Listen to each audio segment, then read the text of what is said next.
السلام علیکم ورحمۃ اللہ وبرکاتہ۔ نحمدہ ونصلی علی رسولہ کریم۔ بسم اللہ الرحمن الرحیم۔ ایک عالم ربانی کی خدمت میں ایک باندی ایک کنیز مسائل و معارف کے سلسلہ میں آیا کرتی تھی۔ حسین و جمیل تھی اور پردہ وغیرہ کا نہایت اہتمام کرتی تھی۔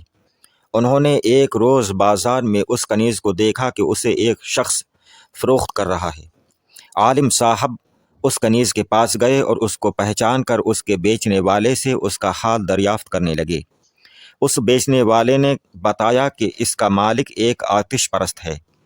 اسی دوران وہ آتش پرست بھی وہاں آ گیا اور اس آتش پرست نے ان عالم صاحب کو بتایا کہ میں نے اسے ہوشیار اور خوبصورت دیکھ کر خریدا تھا، اور جب خریدا تھا اس زمانے میں یہ ہمارے معبود کی دل لگا کر عبادت کرتی تھی، یعنی جس مذہب پر ہم ہیں اسی مذہب پر تھی، مجوسی مذہب پر تھی۔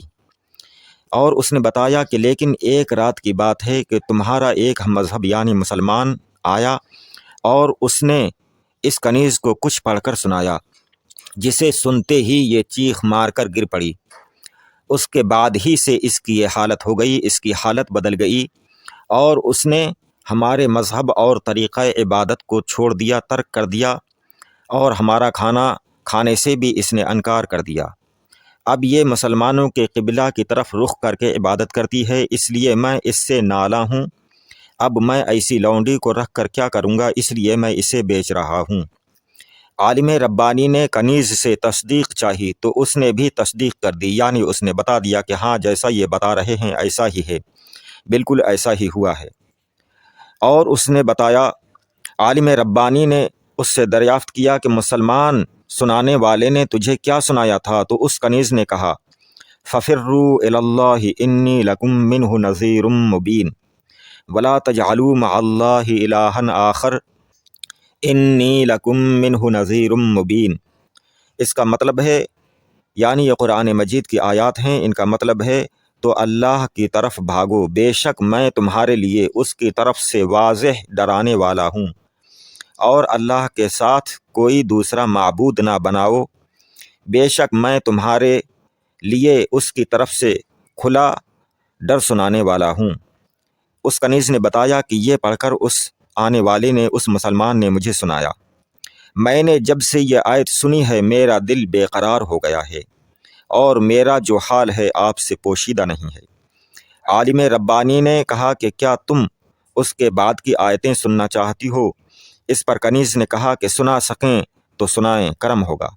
عالم ربانی نے ان اللہ هو الرزاق ذو القوۃ المتین تک تلاوت کیا۔ اس پر کنیز نے سن کر کہا کہ اس سے اچھی کیا بات ہوگی کہ اللہ تعالی جس امر کا ضامن ہوا تجھے وہی کافی ہے۔ عالم ربانی نے پھر اس کنیز کے مالک سے قیمت کی بات کی۔ ان عالم دین نے اس کے مالک سے قیمت کے تعلق سے دریافت کیا کہ اس کی قیمت کیا ہے، کیا لوگے۔ اسی درمیان اس کنیز کے مالک کا ایک چچا زاد بھائی وہاں آ گیا جو کنیز سے محبت رکھتا تھا۔ اس آنے والے نے اس کنیز کے مالک کے چچا زاد بھائی نے کہا کہ میں اس سے محبت کرتا ہوں اور میں اسے دوبارہ مجوسیت پر لوٹا لوں گا، تم اسے میرے حوالے کر دو۔ لہٰذا کنیز کے مالک نے اپنے چچا زاد بھائی کو وہ کنیز دے دی۔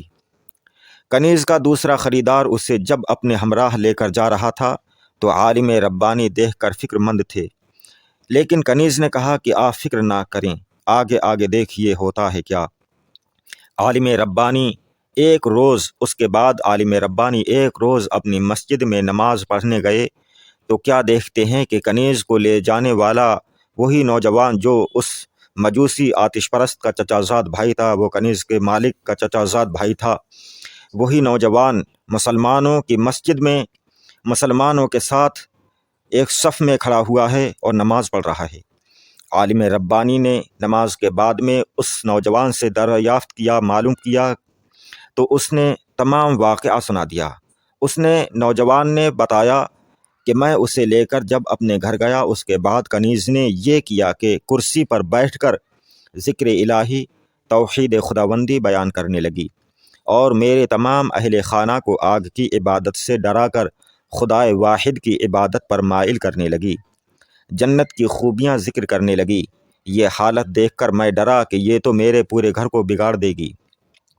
میں اس کو اسلام سے پھیرنے کے لیے لایا تھا، یہ تو ہم سب کو مجوسیت سے پھیر رہی ہے۔ اپنی اسی الجھن کو میں نے اپنے ایک دوست سے بیان کیا۔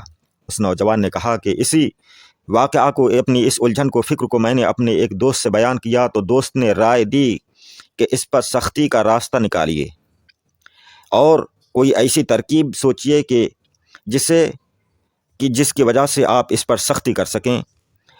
اور اس نے یہ ترکیب بتائی کہ اسے اپنی طرف سے کچھ مال امانت کے طور پر رکھنے کو دو، اور وہ جہاں رکھے خاموشی کے ساتھ مال وہاں سے غائب کر دو۔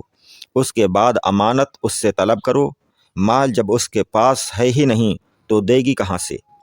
اس وقت تمہیں اختیار ہوگا کہ اس بہانے سے اسے خوب مارو پیٹو اور جیسے چاہو ویسے اسے کرنے کو کہو۔ وہ نوجوان کہتا ہے کہ میں نے اپنے اس دوست کی اس رائے پر عمل کیا اور کنیز کو 500 دینار کی تھیلی رکھنے کو دی، اور پھر جب وہ کنیز نماز پڑھ رہی تھی تو اس وقت میں نے چپکے سے وہ تھیلی وہاں سے اڑا لی، اور اطمینان ہو جانے کے بعد میں نے کہا کہ وہ تھیلی لاؤ، تو وہ اسی جگہ گئی اور 500 دینار سے بھری ہوئی ایک تھیلی لا کر میرے حوالے کر دی۔ وہ نوجوان کہتا ہے کہ میں نے جب غور کیا، غور سے دیکھا تو وہی تھیلی تھی۔ یقیناً اس کے معبود کے کرم سے اس کو یہ دوسری تھیلی دستیاب ہو گئی ہے۔